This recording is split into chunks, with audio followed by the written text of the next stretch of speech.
Hello, this is Francis from McCaffrey's Crafts, and today I thought I would just touch on a question that I get quite a lot sent to me. A lot of people, they always want to know what finishes and what products you use to finish a stick on, but it's not quite a simple question to answer because I always answer it depends, and people are like, oh, can you tell me this, can you tell me that? And it really does, it depends on a lot of factors, about what you're putting together as your base coat, as your color, as your stain if you're using a stain. You also have to be very careful that they don't react.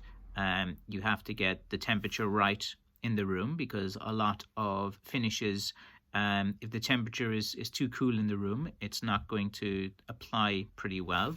Then you have to take in conditions like like with Blackthorn, if you are using the bark, sometimes you leave the bark a bit ruffled and it actually looks quite nice. You give it like the textured finish, or sometimes the bark is pretty smooth. So depending on, like specifically with Blackthorn, is that when I decide on what to do with a stick, I look at the bark and am I going to sand the bark down? Is there nice texture to the bark itself that I'm going to leave on? So say for example, if it's a very textured type of bark, I think I've covered that in a few other videos. So I'm just making these kind of quick videos. When I get a moment, I should really have some examples, but just to give you an introduction. So you have a bark that has a kind of like textured ruffle on it on Blackthorn, and it gives it a bit of character because, say, it has less knuckles than usually because you're using a trunk, and it has these kind of like just kind of ruffles throughout it. Then you're going to want to finish that a bit different, because like if you apply like a heavy finish on that, it's going to stick in between all the ruffles and edges, and it's going to dry kind of like white, or it's going to be thick in some places and thin in some places. So if you have like a bark with a lot of different features, then you need to apply it very evenly and very gently. And you can't even do this with a brush. You're going to have to spray, and you're going to have to like move it quite well and apply very thin layers to it. So there is a lot in finishing a stick. Like, it's not just black paint and throw varnish on it and away you go. And even though a lot of people do that, and for some sticks it looks okay if you polish them down and everything, but like there's so many different ways to finish. You can use varnishes like yacht varnishes. I see a lot of people. There's polyurethane finishes, there is shellac finishes that you can add wax to. There's cellulose-based finishes, there are water-based finishes, different types of varnish. There's oils as well. You have Danish oil, tung oil, teak oil, all of these things as well. And look, there's different things. Oil is very good when applying to bare wood to bring up the grain quite well. But on barks, it's like you'd have to apply a few coats on. Sometimes it can come across as a bit thick when you're applying it, depending on what you mix with it. As I said, this is such a complex topic and question to answer, and I thought I'd just give a kind of general talk about whatever random things came into my mind in a quick video. But like everyone has different needs as well, and usually the finishes depend on the customer. I run this as a business, so if a customer requests a certain type of finish they said, oh, I want it varnished, or we want, it's polyurethane finish, or if you want some sand and sealer, shellac type of finish on it, or whatever, you just kind of go with the kind of flow in it as well. And like usually you finish the top of it just slightly different than the main part of the stick, unless like you get some of these stick fighters that want sticks, and some of them train like a mad thing. Like, they're throwing them, they're moving them, they're doing everything, and there's so much like friction on the stick as well. And like if they're using it non-stop for practice every day, hitting the bag, like if you stain the shaft kind of black color or paint it black, like given the amount of friction that they use in their hands, it's probably better off not having a black finish if you are specifically training with the stick and using it constantly. Like if you're in one battle or something, it's fine, but if you're so some of those stick fightings, they move their hands up quite a lot. Like say the Blackthorn has a lot of like bumps and ruffles throughout it, so some of those moving up and down techniques probably wouldn't work the best with a Blackthorn type of stick, unless it was a Blackthorn like trunk, or a Blackthorn with not as many kind of thorns on it.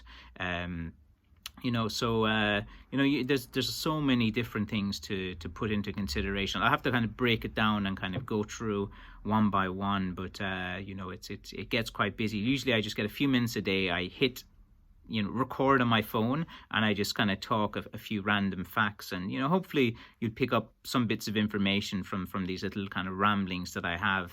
And again, I'm quite happy to kind of go through more. Like say for example, here we'll reveal one finish that I used on one particular thing.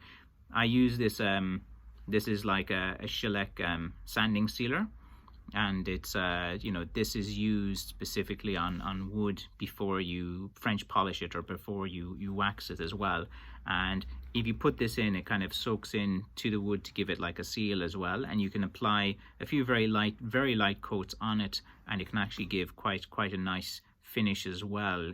This is if you're kind of maybe doing a natural bark type of finish, or something along those lines. But like I don't specifically stick to one finish and that's it. I don't think any like professional stick maker does that, because it's like anything, some finishes work better. And there's actually one last point that's very important to mention, is the finish sometimes depends of how long it's been on the shelf of the shop. And let me explain. Like say some finishes, when they're made in a factory, they're good for a year, and then after a year the finish starts to deteriorate. But in the shops they still sell them, and they might have manufacturing date. So sometimes you will find a brand that you love the finish, it just works brilliant, it's great, and then one day you get it and then it's like completely terrible and crappy. Like, what the hell's happened here? And you have to start over and sand it down again, and you're all pissed off. But and again, it depends as well of how you store finishes and how long they've been sitting in your shed. The longer finishes and paints and different things sit in your shed, it can affect the quality of them as well. So some, like the main thing, say if you have a nice type of glossy or satin finish or something along those lines, and it's been sitting in your shed for a long time, and you apply the finish, like sometimes it can take quite a longer amount of time for that to dry, or it might sometimes still feel a bit tacky to the touch and different things like that. And sometimes, look, this thing has happened to me, bits and pieces. That's why I'm saying it's an important thing to do, because sometimes you get this paint and it's like brilliant, and I don't think there's enough videos out there talking about how the shelf life and how long you've had the finishes sometimes can affect the quality of it. But yeah, like I was saying, there's so much in here, there's so many questions. So like what finish you use, is such a like broad type of topic. It's not something I can just type in and say, oh, I use yacht varnish because it's shiny or something like that. There's nothing simple about it, and there's a whole art form to finishes as well, and how you apply them, getting the temperature right in the room. Especially when you're using two different finishes, you have to find like two different ones that work well together. Like sometimes there'll be some kind of reaction, or sometimes, so there's a lot in it, and there's all new things coming out as well, and it just depends on it. But like there's several ways to finish a stick, several ways look great. There's no one perfect way. But for me, it depends on the stick, the customer's request, what they're going to use it for, and how it looks. Like different finishes will bring it out different, and it's just it's usually at my discretion finally what I think is going to look best for the stick, and then I make that decision and put it out there then on it.